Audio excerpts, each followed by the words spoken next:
तो दोस्तों, एक और नया दिन और मैं बलजीत परमार हाजिर हूँ एक नई कहानी, एक नया किस्सा लेकर। आज फिर एक बार मुंबई से एक बहुत ही दुखद खबर आ रही है।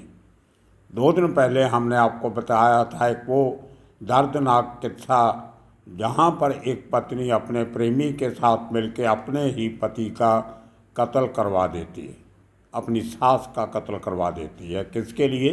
प्रॉपर्टी के लिए।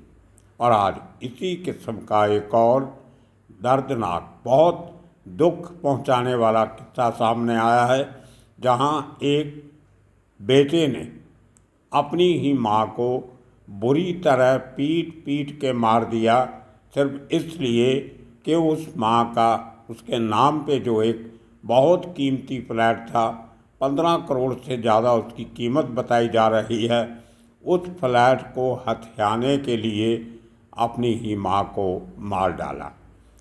पूरी कहानी बहुत तकलीफ़ देने वाली है, लेकिन बतानी पड़ती है। को हम नहीं बताएंगे, को और बता देगा। बहुत सी चैनल्स हैं, बहुत से लोग हैं जो क्राइम की स्टोरीज करते हैं। दुखी मन से ऐसी कहानियाँ आपको सुनानी पड़ती हैं, दिल नहीं करता। बात करते हैं मुंबई के जुहू इलाके की। बहुत जो पॉश एरियाज हैं मुंबई के, मालाबार हिल हुआ, कप परेड हुआ, बैंड्रा हुआ, पाली हिल हुआ, और उसके साथ सबसे बड़ा एरिया जो वीआईपीज़ के लिए मशहूर है वो है जुहू विले पार्ले सोसाइटी। बहुत बड़ी सोसाइटी है। गुलमोहर रोड उसकी बहुत ही पॉश रोड गिनी जाती है।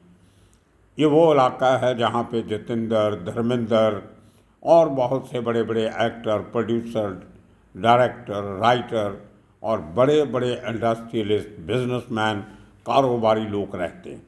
बड़े बड़े बंगले हैं। शत्रुघ्न सिन्हा भी वहीं रहता है। तो बहुत से जो बड़े स्टार हैं, कल्याण जी, आनंद जी का घर वहीं पे है, लक्ष्मीकांत प्यारेलाल का वहीं है।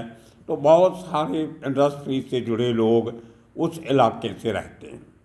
और बहुत बड़े जो पॉलिटिशियन, बड़े बड़े उनके पुराने, हमारे मुंबई के शeriff, मुंबई के मेयर, बहुत सारे एमएलएस, और साथ में लगता है जुहू पुलिस स्टेशन, जो एक बहुत ही जिसको सेलिब्रिटी पुलिस स्टेशन का नाम भी दिया जाता है। ये वही इलाका है जिसमें थोड़े दिन पहले एक और इसी किस्म का कांड हुआ था, जो हम रिपोर्ट नहीं कर सके थे किसी और वजह से।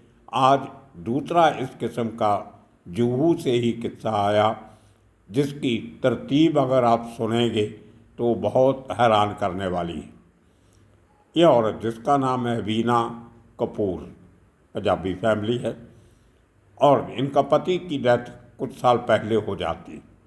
उन्होंने एक बहुत पॉश बिल्डिंग है, कल्पतारू बिल्डर्स के नाम से, और उसकी जो हाउसिंग सोसाइटी है उसका नाम है गरीबदास हाउसिंग सोसाइटी। नाम तो गरीबदास रखा, लेकिन कोई भी फ्लैट वहाँ पे 15-20 करोड़ से कम नहीं है, इतना महंगा एरिया है। तो इस Garibdas housing cooperative housing society में इस महिला, 74 साल की उसकी उम्र थी, 74 ईयर्स, वीना कपूर, उसी सोसाइटी में एक 4 बेडरूम हॉल के फ्लैट में रहती थी। और मुंबई में 4 बेडरूम हॉल फ्लैट होना बहुत बड़ी बात गिनी जाती है। बहुत बड़े एक्टरों के पास 4 बेडरूम का फ्लैट नहीं है, बहुत बड़े बिजनेसमैन के पास 4 बेडरूम हॉल का फ्लैट नहीं है। तो लेकिन इसके पति ने ये प्रॉपर्टी बनाई थी, और उसके 2 बेटे उस महिला के, एक विदेश में रहता है बड़ा बेटा, छोटा बेटा जिसका नाम सचिन है, सचिन कपूर, वो इसके साथ रहता था। और अब देखिए लालच कितनी बड़ी बला होती है। सचिन कपूर, वीना कपूर का बेटा, उसके मुंबई में 4 फ्लैट और भी हैं, और चारों फ्लैट की कीमत भी तकरीबन मिला के 20 करोड़ के करीब बताई जाती है। अब जिस आदमी को 20 करोड़ की प्रॉपर्टी से तसल्ली नहीं होती, इतना लालच कि और अपनी माँ को मार के उसका भी 20 करोड़ का इतना बड़ा फ्लैट काबू करना चाहता था। और ये कहानी थोड़ी पीछे जाती है। पिता के मरने के बाद इस प्रॉपर्टी को लेके, मलकियत को लेके, मालकाना हक को लेके सिविल केस चलता है, जो आज के दिन में मुंबई के हाई कोर्ट में पेंडिंग है। उसमें बीना कपूर, बड़ा बेटा और छोटा बेटा, तीनों के बीच में कानूनी लड़ाई चल रही है। लेकिन इस बीच सचिन को ये बात हजम नहीं हो रही थी कि ये केस इतना लंबा क्यों चल रहा है। अपने चारों घर उसने किराए पे दिए हुए हैं और जिस इलाके में उसके घर है वहाँ पे तकरीबन 60-70 हज़ार से लेके 1 लाख रुपया महीने का किराया आता है। तो अगर समझ ले कि चारों फ्लैट्स में से उसको 2.5-3 लाख रुपया महीने का किराए में आता है और प्रॉपर्टी उसकी अपनी। अब इतना पैसा आने के बाद भी आदमी क्यों सोच लेता है कि वो अपनी माँ को मार के एक और घर अपने नाम पे करवा ले। लेकिन नसीब को, कुदरत को कुछ और मंजूर होता है। इस शख्स ने क्या किया, अकेला था घर में, रोज़ माँ से झगड़ा करता था, माँ से असर नहीं होता था इतना। उसने एक नौकर रखा। नौकर का नाम छोटू मंडल, बिहार का रहने वाला, पूरा नाम लालू, जैसे लालू प्रसाद बिहार के लीडर हैं, ये लालू कुमार है, लालू प्रसाद नहीं, लालू कुमार मंडल। उस आदमी को नौकर रखता है। मैं उनकी तस्वीरें आपको दिखा रहा हूँ इस आज की वीडियो के साथ, बीना की भी, सचिन की भी और लालू उर्फ छोटू की।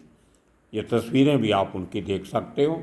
और उसके साथ जो जुहू पुलिस स्टेशन ने एक मराठी में है, वो शायद आपको समझ नहीं आएगा सब लोगों को, लेकिन बहुत से लोग जो महाराष्ट्र से हैं वो समझ जाएंगे।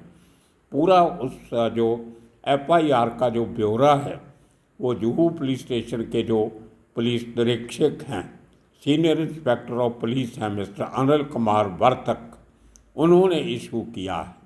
वो भी आप इस पर पढ़ सकते हो, पूरी डिटेल उसमें है। उन्होंने बताया, अनिल कुमार वर्तक ने, कि पिछले कुछ महीनों से घर में डोमेस्टिक वायलेंस चल रही थी।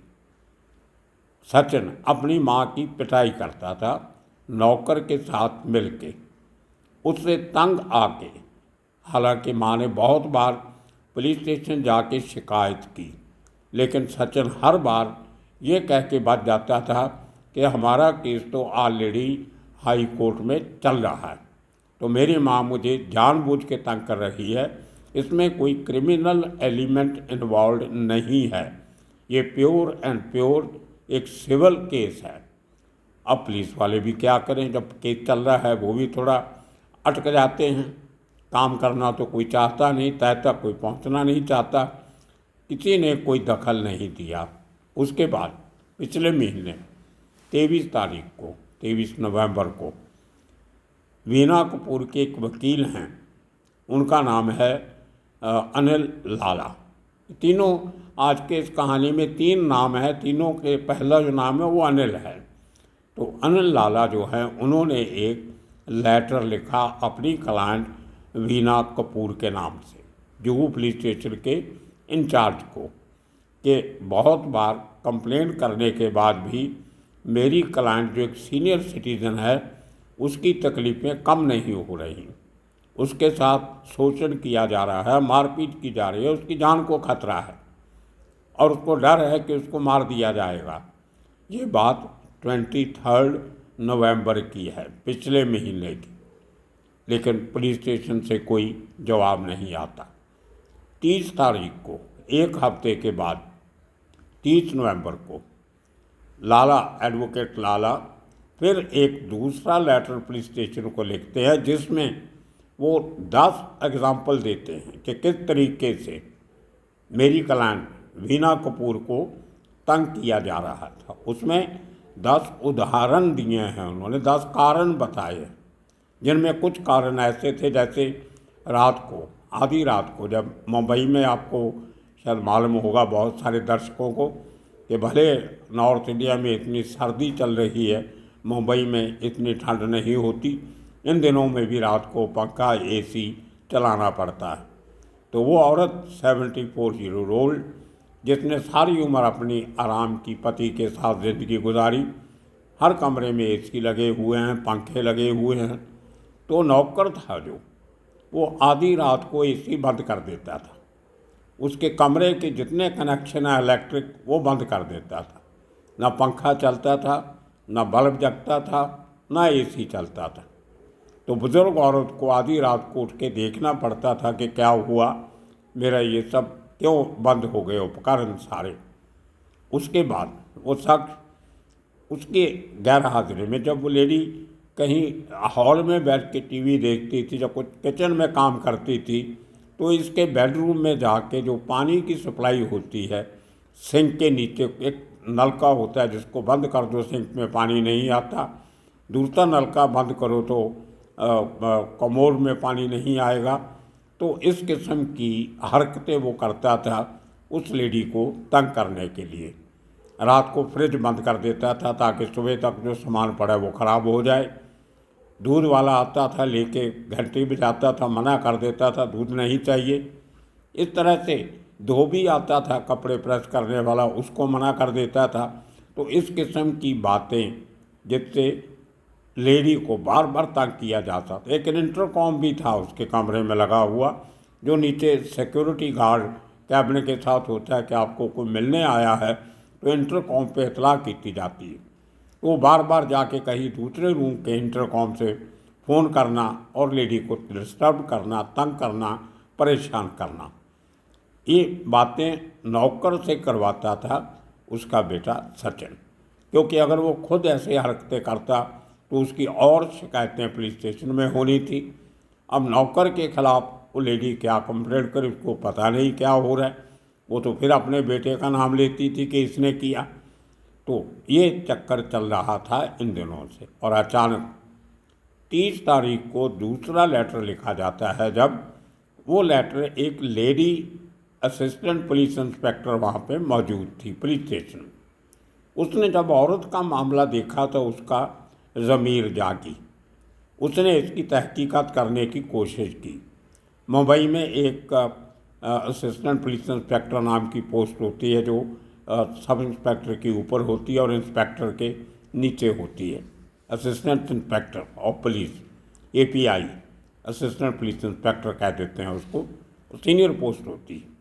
तो उसने एक सब इंस्पेक्टर जो ड्यूटी पे था, पूरी एप्लीकेशन पढ़ने के बाद कि एक औरत के साथ बेइंसाफ़ी हो रही है, उसने उस सब इंस्पेक्टर को वो एप्लीकेशन मार्क की, नोट लिखा कि इसकी इंक्वायरी करो और रिपोर्ट बैक करो, मुझे बताओ आपने क्या काम किया है।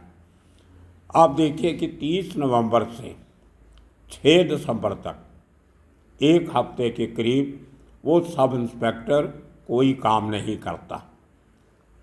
30 तारीख को वो एप्लीकेशन पढ़ने के बाद उस लेडी API ने सचिन को फ़ोन किया और उसको पुलिस स्टेशन में आने के लिए कहा। लेकिन सचिन कपूर ने बहाना लगाया कि मैं मुंबई के बाहर हूँ, आप शायद पुलिस स्टेशन में नहीं आई हो, मेरी माँ की तो आदत है शिकायत करना, मैं बहुत बार आगे भी आ चुका हूँ, ये हमारा सिविल मैटर है, अच्छा होगा आप इसमें दखल मत दीजिए। ये एक बात थी जिससे उस लेडी API को कुछ दाल में काला लगा। इसीलिए उसने अपने सब इंस्पेक्टर को, जो उसका जूनियर था, उसको वो एप्लीकेशन मार्क की। सब इंस्पेक्टर की ड्यूटी लगने के बाद भी उस शख्स ने कोई तहकीकात नहीं की और अचानक 6 दिसंबर को, एक हफ्ते के बाद, किसी बात से माँ बेटे का फिर झगड़ा होता है और बेटा और नौकर दोनों उस बुज़ुर्ग महिला को हाथ लात से पिटाई शुरू करते हैं, उसको बहुत बुरी तरह मारते हैं और वो छटपटाती रहती है। कोई उसकी मदद के लिए नहीं आता। बड़ा घर था, आवाज़ बाहर जा नहीं रही, बड़े दरवाजे, साउंड प्रूफ किस्म का सिस्टम। अब उस औरत को कौन बचाए, वो चीखने चलाने लगी। ये सब बातें उन्होंने बाद में कबूली, इसलिए मैं आपको बता रहा हूँ, ये पुलिस सोर्सेज से मालूम पड़ी सब बातें। तो जब वो चिल्लाने लगी औरत, और क्या करेगी, खाली हाथ निहत्थी औरत, कोई उसको बचाने वाला नहीं, तो उसके चिल्लाने से और गुस्से में आके सचिन ने, बेटे ने, बेसबॉल बैट उठाया और अपनी माँ को उस बैट से पीटना शुरू कर दिया, और उस पिटाई से वो औरत बर्दाश्त नहीं कर सकी और आखिरी सांस ले लिए, उसकी डेथ हो जाती।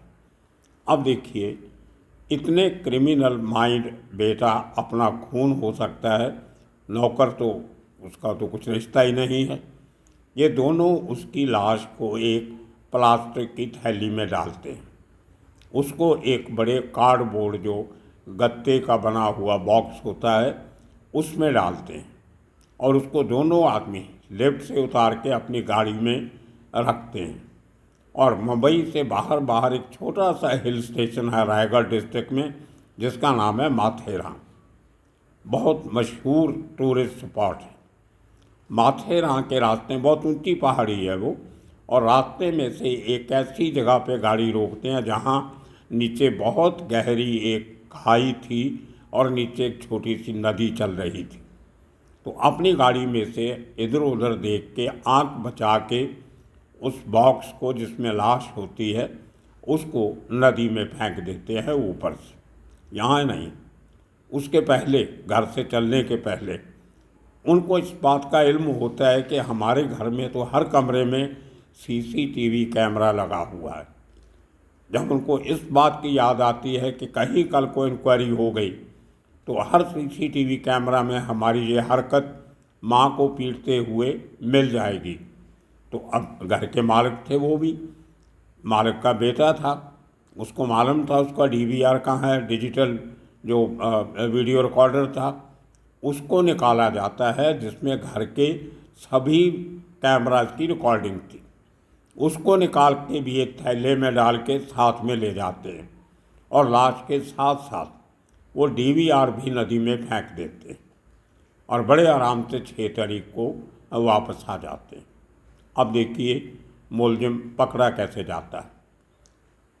वीना कपूर का बड़ा बेटा जो विदेश में रहता है, वो हर शाम इवनिंग में, क्योंकि उस लेडी को जल्दी सोने की आदत थी, तो बेटा उसको फ़ोन करता था।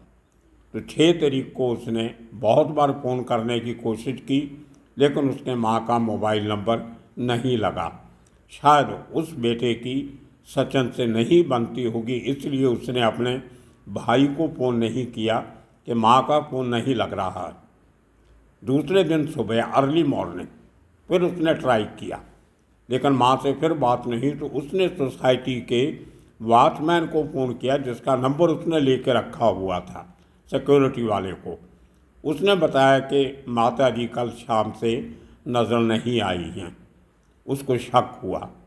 उसने जुहू पुलिस स्टेशन फ़ोन करके अपना शक जताया कि मेरी माँ की जान खतरे में है, और अपने एडवोकेट लाला, जो जिनका मैंने नाम लिया, उनके टच में भी आते हैं। और इस खबर आने के बाद जुहू पुलिस स्टेशन हरकत में आता है, और इन दोनों को जब क्वेश्चनिंग के लिए बुलाया जाता है कि सचिन को और नौकर को, छोटू को पूछा जाता है कि तुम्हारी मालकन कहाँ है, तुम्हारी माँ कहाँ है, वो उल्टे सीधे जवाब देने लगते हैं। उसमें पुलिस का शक गहरा होता है। थोड़ी देर के बाद जो पुलिस का तरीका होता है, उसके बाद वो मान गए और अपना गुनाह कबूल किया। इमीडिएटली पुलिस की गाड़ियाँ, एम्बुलेंस, एक डॉक्टर साथ में लेके पुलिस रश करती है उस जगह पे जहाँ पे माँ की बॉडी नदी में फेंकी गई होती है। लेकिन जब नीचे पहुँच के वो लोग रिकवर करते हैं बॉडी, तो उनको वो डीवीआर भी मिल जाता है, लेकिन औरत ज़िंदा नहीं मिलती, बुज़ुर्ग औरत की लाश मिलती। उसको ला के पोस्टमार्टम के लिए भेजा जाता है, और इन दोनों लोगों को बंद कर दिया जाता है मर्डर चार्ज पे। अब उसके बाद पुलिस ने बड़ा एक्शन लिया उस सब इंस्पेक्टर के खिलाफ, जिसने 1 हफ्ता तक इस केस की कोई तहकीकात नहीं की। उस इलाके के जो एडिशनल कमिश्नर ऑफ पुलिस हैं, डीसीपी हैं शायद, उनका नाम भी अनिल है, तो उन्होंने अनिल पारसकर, उन्होंने इस बात को बहुत सीरियसली लिया और उसी एपीआई, लेडी एपीआई जिसने पहले शिकायत का नोटिस लिया था, उसकी जिम्मेदारी लगाई कि वो सब इंस्पेक्टर के रोल के ऊपर पूरी रिपोर्ट बना के दें, ताकि एक जो एक्शन उसके खिलाफ होना चाहिए फॉर नेग्लिजेंस ऑफ ड्यूटी, कि उसने अपना काम बराबर नहीं किया। हो सकता है कि अगर वो अपना काम बराबर करता तो शायद वो औरत आज उस खाई में मरी हुई नहीं पाई जाती, अपने घर में अच्छी खासी रहती पाई जाती। तो दोस्तों, ये रिश्तों के का खून जो होता है वो दूसरे क्राइम से, खून करने से भी बड़ा होता है।